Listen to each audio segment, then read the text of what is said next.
every time, but Jeff, you're next. Okay. You guys might be able to self-manage. Oh, thank you. Yeah, I know. Okay, good afternoon, everybody. Thank you, TRC, Board of Public Utilities, for inviting me to speak. My name is Jeffrey Grant. I represent Matt Kelly Realty Corporation, and I'm here to share with you what perhaps may be a kind of a unique application of the New Jersey Large Energy User Program in Matt Kelly, and that's with regard to building automation system incentives.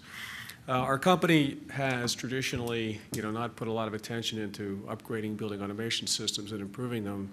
And I have to say, this program has been a tremendous impetus for us to look at automation systems and figure out how to wring more value out of them by upgrading them. And had it not been for these incentive programs, I don't think these questions would have been asked, and the kinds of projects we're doing have been completed.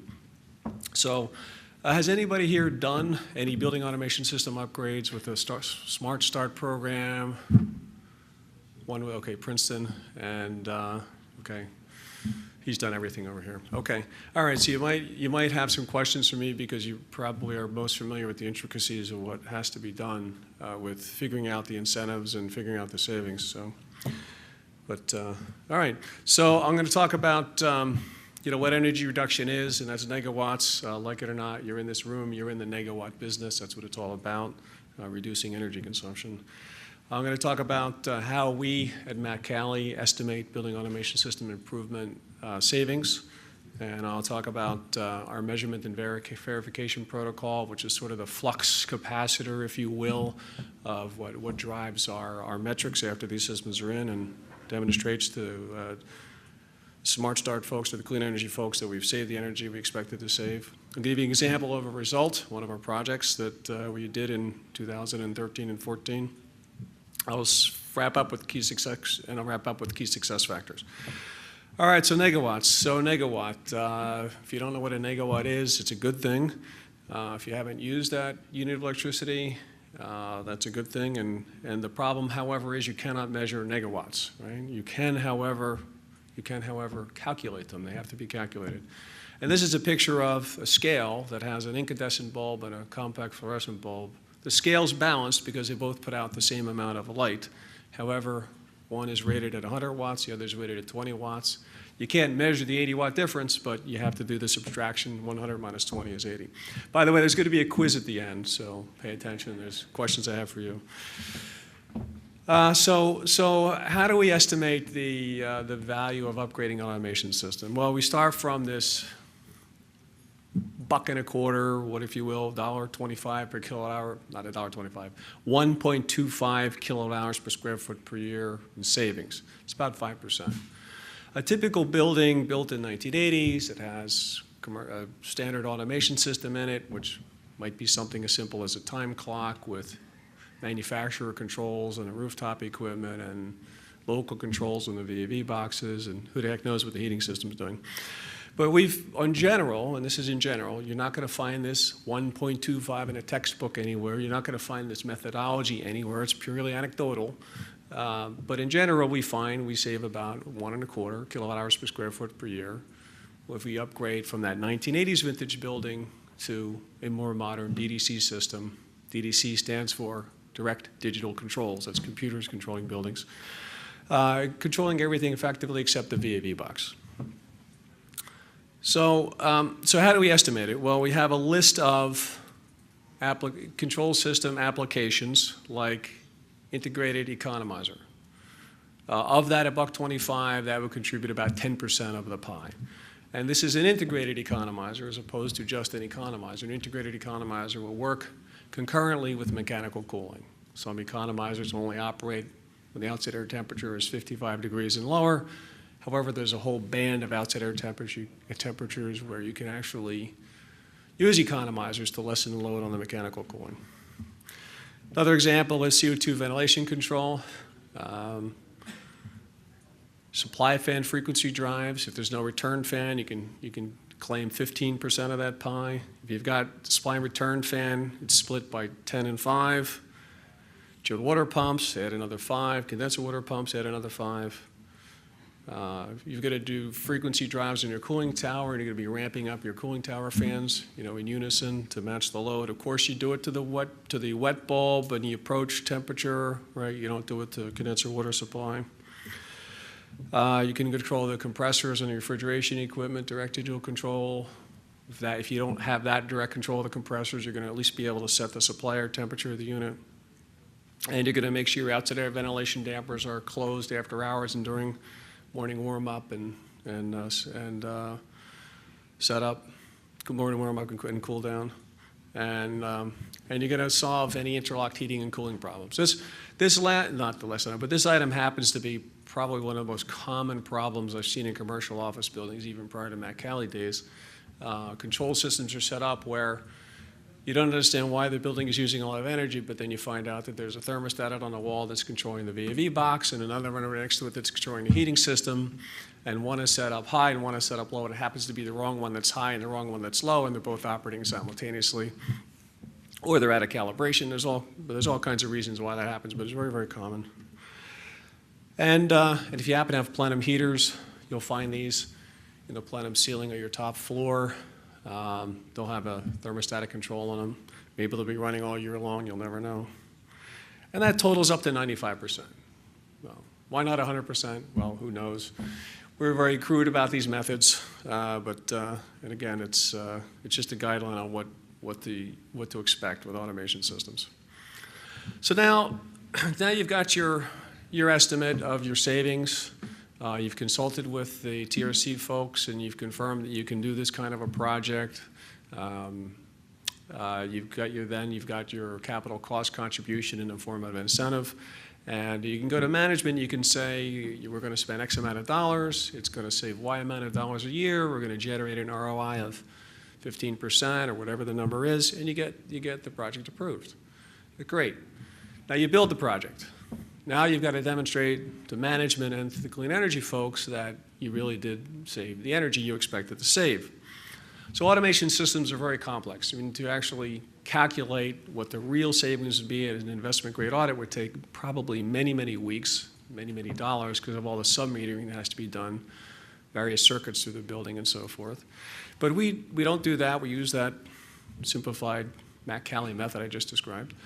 And, but when it comes to generating the calculations to demonstrate the savings, we use a whole building analysis. And what a whole building analysis does is it takes a base year before the automation system is installed. It looks at the 12 months of utility data. We take out any tenant overtime because that will sort of corrupt the result. You want all the tenant overtime taken out. And we'll write an algorithm, a mathematical algorithm, develop an algorithm that correlates occupancy and weather to usage. And we do this for the base year. And then once we have that correlation, after the system is installed and commissioned, we'll have a test year. We'll take that correlation for the weather and occupancy for the base year, we'll apply the weather and occupancy for the test year, and we'll be able to benchmark what the building would have consumed had it been operated the way it was configured in the base year. And then we look at our actual consumption in the test year, we subtract the two, and then we have our savings. Now, when you do this, these automation systems will take a while to install, and they'll take time to commission, and somebody's got to say, okay, it's finally commissioned, start the test year now. And the test year could take up to 12 months. If your automation system is heating and cooling, you're going to have all the seasons involved. Well, in the meantime, if you've done any other improvement projects, you have to be aware to back out their savings contribution to your test results. So a lighting retrofit that happened during the test year, you've got to calculate that savings and back it out of your whole building analysis. So don't forget to do that. No double dipping. And for your reference, the Clean Energy Program Guidelines, there's the chapter and verse, has further information about measurement and verification protocols for you. All right, so this flux capacitor, right? What's this thing that calculates the savings for us and does this so-called normalization, right? Well, it takes these four inputs. I don't know what screen you can all see, but the four inputs are usage, weather in the form of degree days, occupancy, physical occupancy, not least occupancy, and any tenant over time. And then it, using curve fitting algorithms, it actually develops a mathematical equation whereby usage can be calculated as a function of occupancy and weather in the form of heating degree days and cooling degree days. Now that little kind of squiggly snake there, that's a mathematical symbol for the mathematical function symbol, and that's what that means. So, and then what you get is, plug in the degree days, plug in the occupancy, and voila, you get normalized usage. Right? And then there's a little key that describes what all those components in the flow chart are. All right, so now, what does this flux capacitor look like? Well, this is a result of it. This is a graph of the 4 summer month points used to develop our summer curve fit. The magenta, or I guess the pink dots, the pink squares are the actual utility bill data for 4 months of the summer. The y-axis are kilowatt hours. The x-axis is non-dimensional variable representing weather and occupancy. And Excel does great at this. It'll give you a y equals mx plus b curve. That's the curve, that blue line. And it'll tell you how close of a fit it is. The R squared value is 0.7, which is investment grade. And voila, we have our summer function. We can plug in weather and occupancy down here. The curve will tell us what the expected kilowatt hours is, and voila, we have it, right? Simple, right? Really simple? Okay. All right, we do another one for the winter. We do the summer and the winter separately. I know some folks will do this together, and you'll get a U. We do them separately. But it's the same process. In this case, it's 8 winter months, and those are the magenta squares. And then this curve fit is a second-order polynomial, so you'll get a curve. In this case, our winter fit is pretty good. It's 0.87. And it's the same thing. It's negative on the x-axis because it's heating degree days, and those are regarded as negative numbers. And that's that curve. And they're nice, tight fit, right? So here's the building features that we replaced, or what we did to this building. We had a 180-ton rooftop unit that didn't have any DDC controls on it. We retrofit it. A total of 660 tons then had DDC control. We added CO2 demand ventilation throughout all the rooftop units. We converted the economizers to integrated enthalpy. And that 180-ton unit didn't have a VFD control on it. We retrofit a VFD control on it. That's for the supply fan.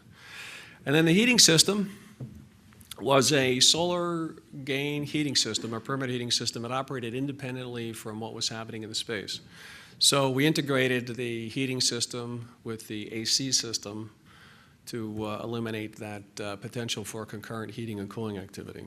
So that's what we did, and then this next slide will be our results. All right? Now, I haven't seen a whole lot of curves like this in my life. I hope you don't mind. Take a look at this. I'll try to walk you through it. But the curve is our base 2011 data that's prior to putting in the automation system, normalized to September 2013 to August 2014 weather and occupancy data. Remember I described how we had these algorithms. You can shift the building's performance to any year you wanted. And that actually gives us that black line, black dotted line with the black squares. So that's what the building would have consumed had we done nothing, right? The magenta line below it is the actual utility data by month, all right? And my God, what a difference. We were really shocked about how well this turned out. This building, we expected it to save maybe around 5%. It saved over 17%. Again, without going into a lot of time and effort in doing check metering with different heating circuits and so forth, but you can look at this and you can kind of figure out that there's a lot of savings in the winter months, January and February here and December here. That's likely due to the fact that we dramatically underestimated the heating and cooling concurrent action in the wintertime. So we're probably overheating the building for years. And that's probably one of the things that happened there as was solved. In the end, our negawatts added up to over a million kilowatt hours per year. So it's a very, very good project for us. So now we can go to management and we can say, guess what? Look how great this is. We should do more of this, and they do. And we can then report back to the clean energy folks that we did achieve the savings we expected and then some. And that's all that's good in the world. So a few comments on the key success factors to these projects. There's all kinds of things that can go wrong with any project, but I kind of feel it's more apropos with automation systems because they're so amorphous in many ways. The first thing is that you need to have a good base year correlation. If you pick a base year, and we use 2011 calendar year in this case, and you can't get your weather and occupancy data to draw a curve fit to your actual usage, there's something really wrong with your building, and you can't use this methodology. And you might want to look at seeing what's wrong with your building and understand it a little bit better before you decide how to design your automation system improvements. The other thing you need to be cognizant of is that automation systems need to be commissioned. Now the contractor, I don't know if there's any automation system contractors here, but they'll be happy to tell you, your job is done, Mr. McCallie, your job is commissioned, it's all good to go. Thank you very much, here's your retainage, so on. It's not really how it works. You really have to put the system through its paces, observe damper positions, look at the trends, watch the fans change their frequency with changes in duct static pressure or building static pressure. You really have to watch these systems and carefully and make sure they work right. We don't do point-to-point commissioning. You know, there's a limit to how far we'll go, but we'll take reasonable steps to make sure it's working as intended. The next thing is to have a written sequence of operation as part of the project. That becomes the guide by which all of the programming logic emanates, but also to have that sequence of operation in the hands of your building operator. At any time, he can refer to that to understand how his building should be operating given any external conditions he sees, winter, summer, whatever. The next thing is to have data logs. Every point on the system should be continuously deposited in a data registry. And then, not only deposited in the data registry, but there should be families of graphical representations of that data where you can see meaningful combinations of points in one place. An example would be, you want to see what's happening with your air system. You're going to want to see supply air temperature, return air temperature, outside air temperature, maybe outside air humidity. By looking at that, you can tell if the fan's running. Oh, you can add the fan operation to that graph too. If the fan's running, then you're going to have more meaningful temperatures to look at. And you can learn a lot about how well a system is operating just by looking at these pictures of data progression. So here's the bottom line. So the question is, what's the cheapest kilowatt hour that you can have? It's a quiz question, pop quiz, cheapest kilowatt hour. What? Megawatt, right, or one that is never generated, right? All right, what is the easiest way to save money? How do you maximize saving money? Saving energy money, how do you maximize it? Quiz question, the answer's right there. Turn it off, right? Turn it off, okay. All right, anyway, well, maybe you do better when Brian speaks, I don't know. Maybe he's got a quiz for you. All right, but anyway, I again, I want to thank TRC and the Board of Public Utilities and the Clean Energy folks for having this program. It is, made a huge difference in what we're able to accomplish at McCallie, and based upon what I've said today, I hope it's something that you can learn from and apply to your business. So, with that, if you have any questions, I'll be happy to try to address them. Okay. Thank you.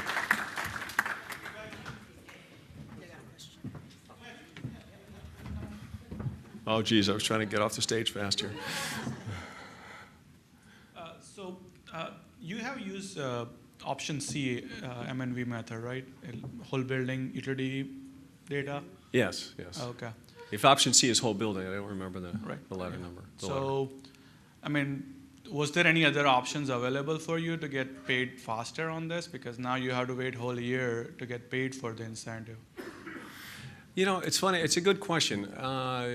I think the way I would choose to answer it is this was one of the first, this was the first package of automation systems we did starting in 2011, and that's when the large energy program came out as a pilot. We wanted to know ourselves how well this really worked, because when I'm working with a bunch of real estate executives, they really understand how to buy buildings, build buildings, fill them with tenants, and collect rent. they don't really understand that if you put a box that says variable frequency drive on it next to your pump, that it's going to save energy. It's like magic, right? So I wanted to prove to my managers and my executives that this really does work. And it's a very good test. It's a very good test to demonstrate the savings. So we just stuck with that, and it's, it satisfied my management and thankfully satisfied the clean energy folks. So maybe there's other methods, I haven't really thought about them. Okay. So one follow-up question I had to that was, like you have estimated savings conservatively in the beginning of the project, and you beat all your goals. Was the incentive paid based on the actual performance on the project, or based on the estimation that you have done earlier in the application stage? Yeah, I think it was paid on the actual performance of the project, but we had all kinds of ceilings and circuit breakers that limited it. We had, even had this project not been paid on the even if it had only achieved, say, 5% savings, we had so many projects in the stack that we'd already maxed out our incentive, so we just got to the max faster with this. And this was one of probably, 23 or 24 projects that we had done. Not all automation systems. There was roof insulation, there was some lighting, some HVAC equipment. This is one of many, many, many kinds of projects we did as part of the program. Great. Thank you so much. Okay, you're welcome. I have one quick question. Yeah. Were you able to utilize that where you went from pneumatic to DDC control? I'm sorry? Utilize this program where you went from a pneumatic control system to a DDC control system. Oh, this one was like standalone OEM controls in the rooftop units. Okay. And the perimeter heating system was a perimeter heating system. So we linked it all together and just made it all work better. And this wasn't pneumatic. We haven't done any pneumatic conversions. Everything we have is OEM, electronic type things. Okay. Right? All right, thanks. But I would imagine the savings would be better with pneumatic because they're sloppier controls. So. Okay, anything else? All right. Okay, well, next time I want to see better results on that quiz, okay? All right. Thank you.